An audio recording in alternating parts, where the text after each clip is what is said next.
Home is where the memory lives.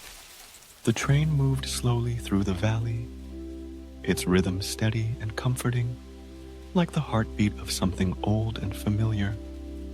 Outside the window, late autumn fields unrolled in faded golds and soft browns, dotted with skeletal trees that reached up like quiet prayers. A few stubborn leaves still clung to the branches, rustling in the breeze as if whispering their goodbyes. Clara rested her head against the cool glass, her breath fogging the window in slow pulses. She hadn't been back in years. Not since the funeral. Not since the house had become too quiet to enter. But something in her had shifted recently, some silent urging she couldn't quite explain. A longing not for the house itself, but for the version of herself who once lived there. The girl who climbed apple trees. The daughter who fell asleep to her mother's humming. The woman who once believed time wouldn't take the ones she loved so quickly. The announcement crackled over the speaker.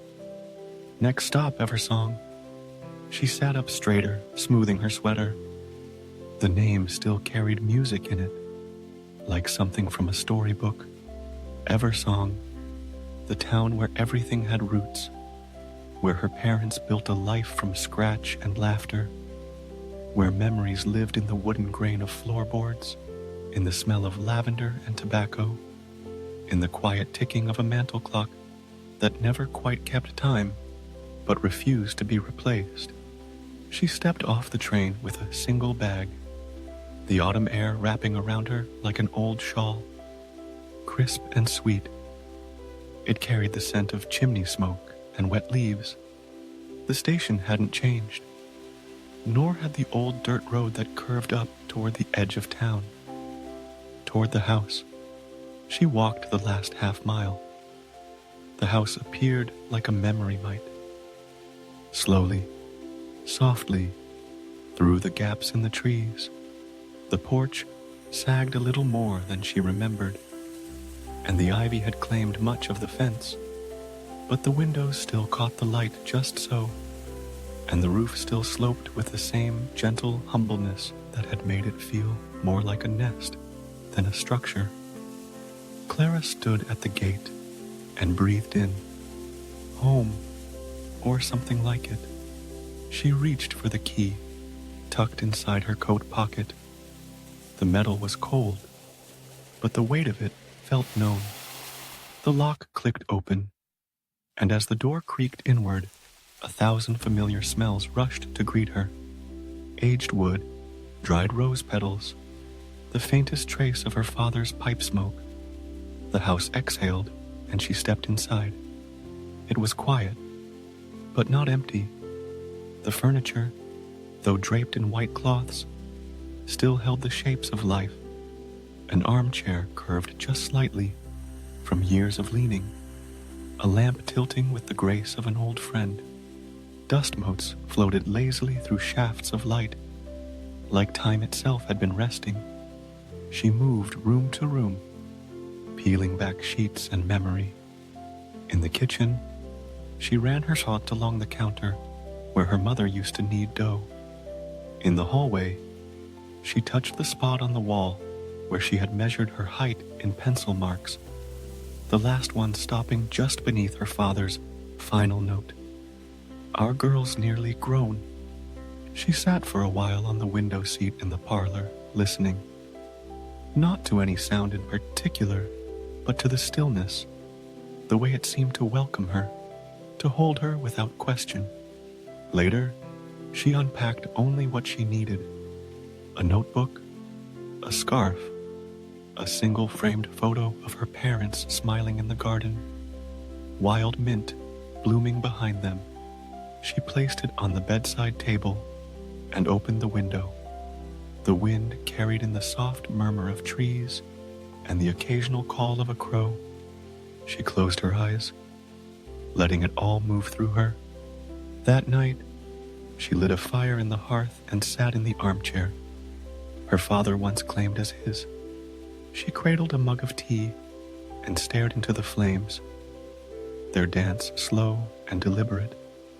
Thoughts flickered like the embers, memories half-formed and tender. She remembered Sunday mornings with cinnamon rolls and jazz records. She remembered the creak of the back door when her mother returned from the garden, hands full of lavender and thyme. She remembered the quiet way her father would press a hand to her shoulder when words weren't enough. Tears came, but they were soft, not like grief, more like rain on dry ground. She whispered aloud, "I'm home," though no one answered. And still, something in the room shifted, not visibly, but she felt it, as though the walls remembered, as though the house was listening, as though memory itself had been waiting. Before going to bed, Clara walked out to the back porch.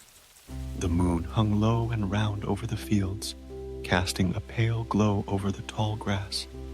In the distance, the river whispered its way through the trees, the same lullaby it had sung her as a child.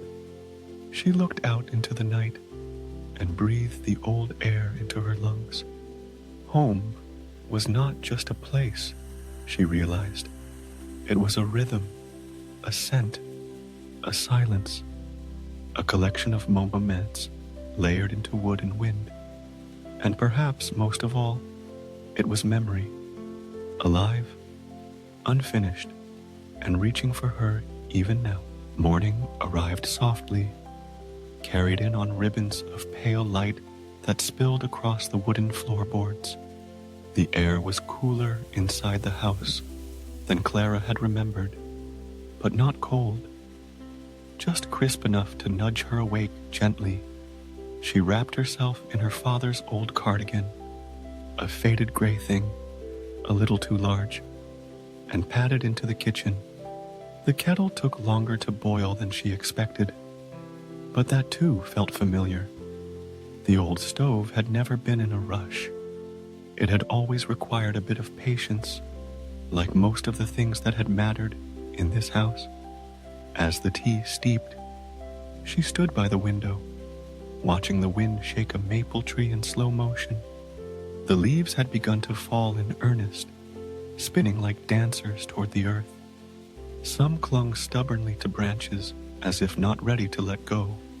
She took her tea outside to the porch and sat on the steps, the mug warm between her palms. The air smelled of soil and wood smoke, of time and forgiveness. Somewhere in the field, a mourning dove cooed. That low, lilting sound always reminded her of Sunday afternoons, the kind where the whole town seemed to pause, when her mother would sit on the porch swing with a book in her lap, and her father would lie in the grass with his arms folded beneath his head, gazing up at nothing in particular. They didn't speak much on those afternoons. They didn't need to.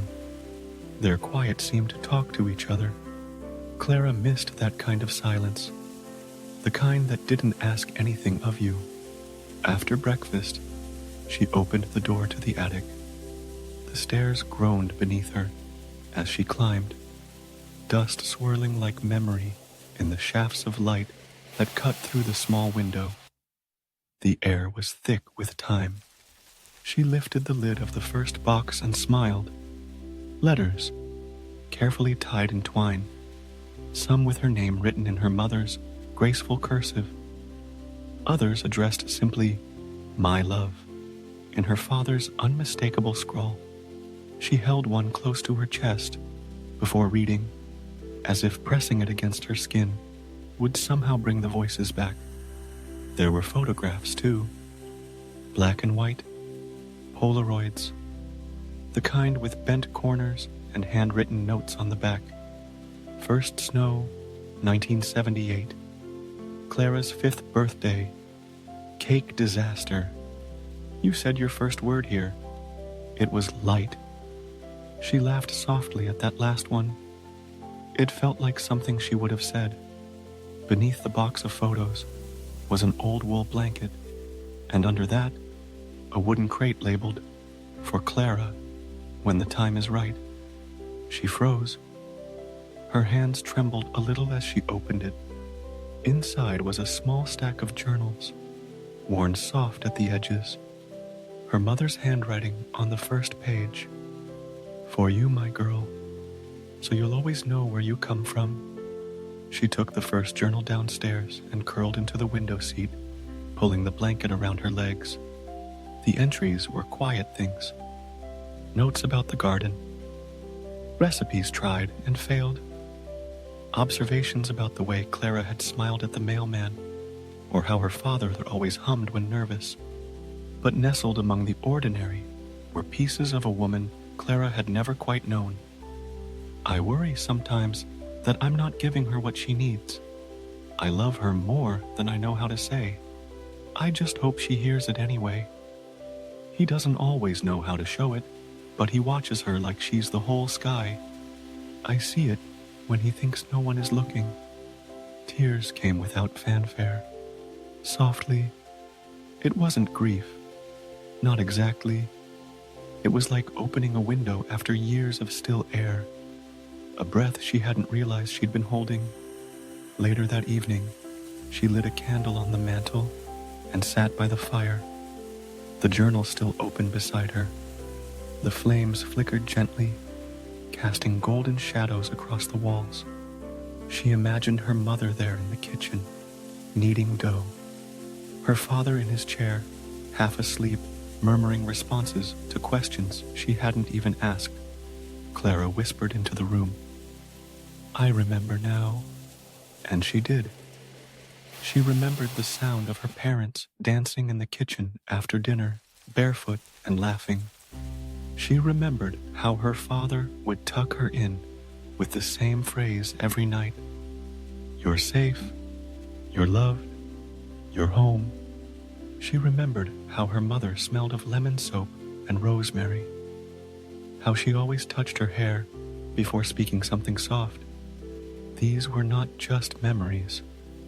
They were anchors, threads pulling her gently back to herself. That night, she walked through every room with a candle in her hand, not to search for ghosts, but to invite presence. Her bare feet tapped lightly across the creaking boards, and in the quiet rhythm, she felt the house begin to open again, not just as a structure, but as a soul. And in her own soul, something else opened too. She was not just visiting anymore. She was returning to herself, to memory, to the small, invisible ways love had always tried to stay. Before bed, she wrote her own entry in the last pages of the journal. "Tonight, the house feels less empty, or maybe I do. There is something holy about this silence. Like all the voices I've ever loved are still speaking, just in a language that needs listening, not hearing." It rained the next morning, not a harsh, cold rain, but a soft, whispering one that fell steadily on the roof, tapping its fingers gently against the windows. Clara stayed in bed longer than usual, tucked beneath the weight of quilts that still smelled faintly of lavender and cedar. The rhythm of the rain reminded her of the lullabies her mother used to hum, half asleep in the rocking chair at the end of the hall. After a slow breakfast, she pulled on boots and a raincoat and walked outside. The earth squelched beneath her feet, damp and fragrant. Mist hovered above the garden, like breath not yet spoken. She moved through it with reverence.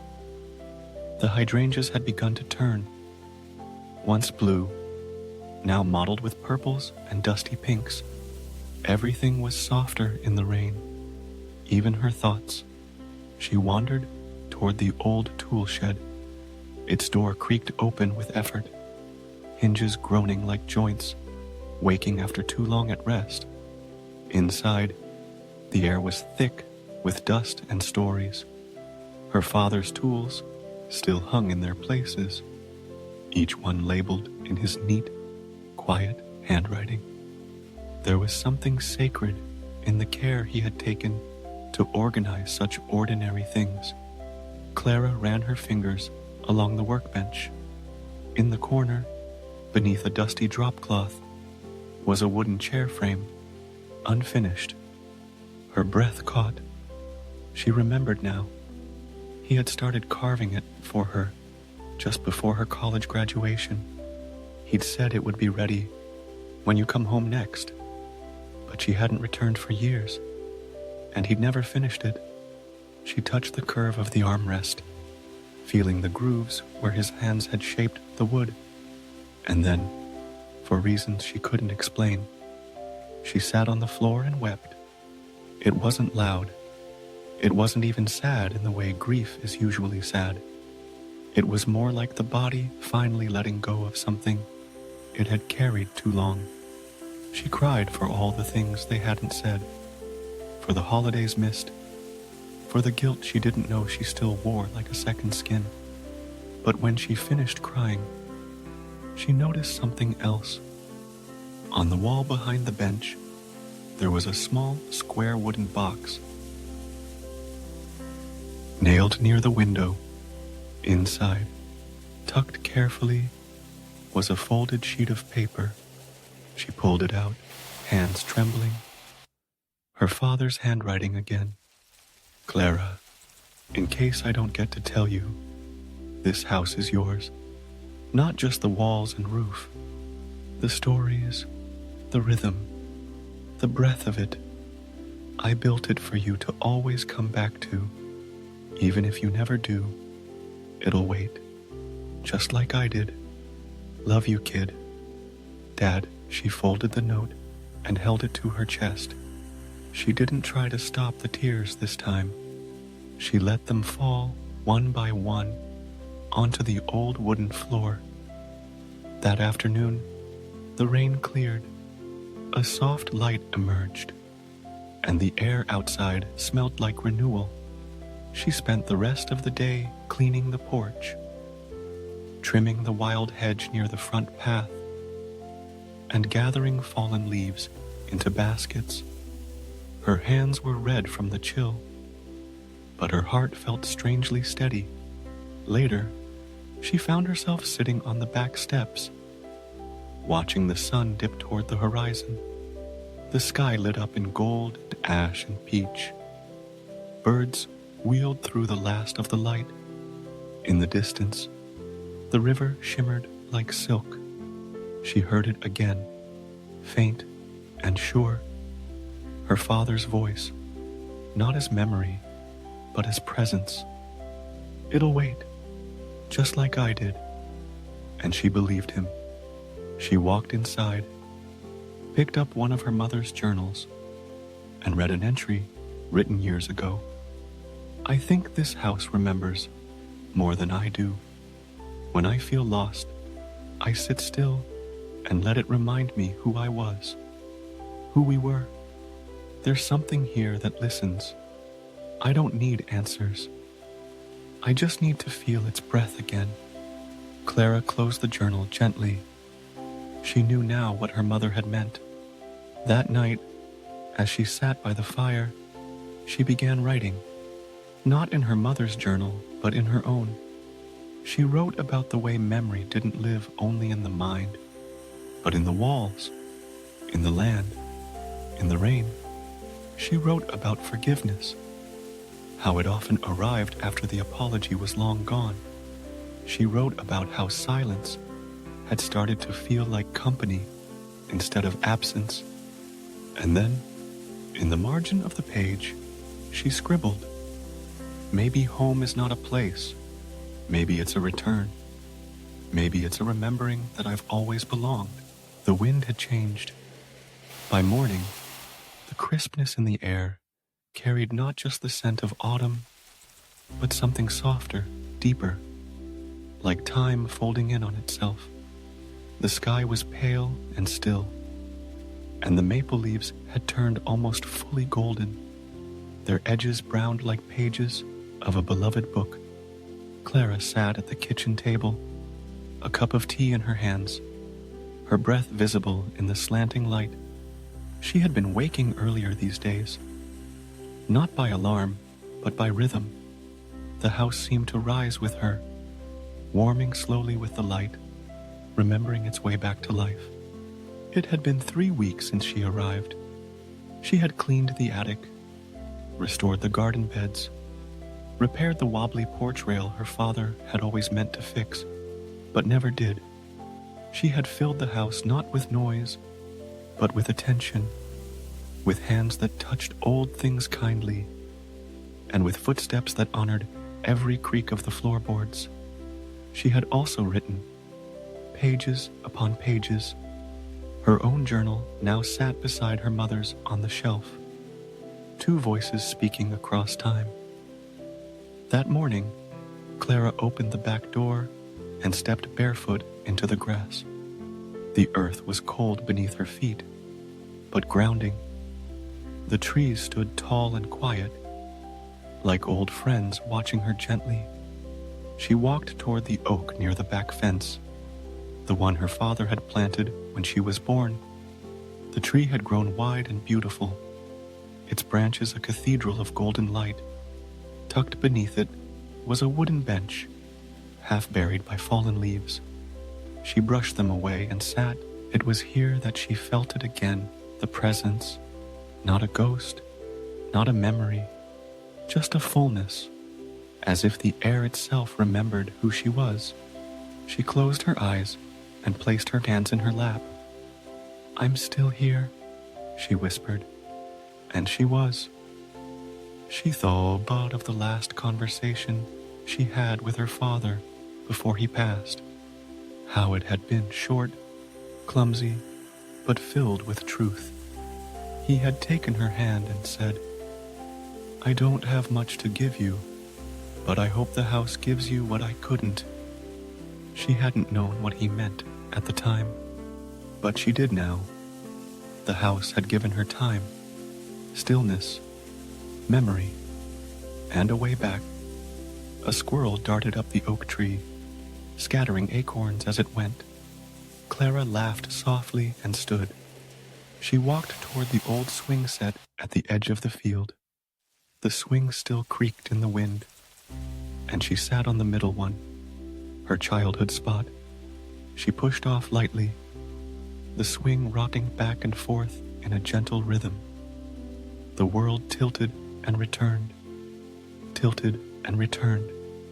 and in that movement, she felt something inside her settle. Not closure exactly, but a sense of arrival. She didn't need all the answers. She didn't need to fix the past. She just needed to remember, to belong, to be. That evening, Clara lit the fireplace one last time before her planned departure. The next morning, she walked room to room with a candle in hand, whispering her thanks, not just to the house, but to what had lived within it. In the parlor, she paused before the piano and opened the lid. Her fingers found an old melody her mother used to play, something slow and sweet. The notes filled the air like breath, curling into corners untouched for years. She let the final chord linger. Later, just before bed, she placed a new letter in the attic, sealed, labeled, "For someone who comes back." It read, "This house remembers. Even when we forget ourselves, it holds us, gently. You're not alone here. Welcome back." She blew out the candle and stood in the doorway one last time. The stars were bright that night, hundreds of them strewn across the sky like tiny echoes of all that had been. She looked up and felt no sorrow, only a kind of reverence. The house would wait, and now so could she. Thank you for listening. May you always remember that home is not only where we began, but where the memory lives, where silence speaks kindly, and where the heart, at last, feels safe. Sleep well tonight, and may peace find you in the spaces between your thoughts until the next story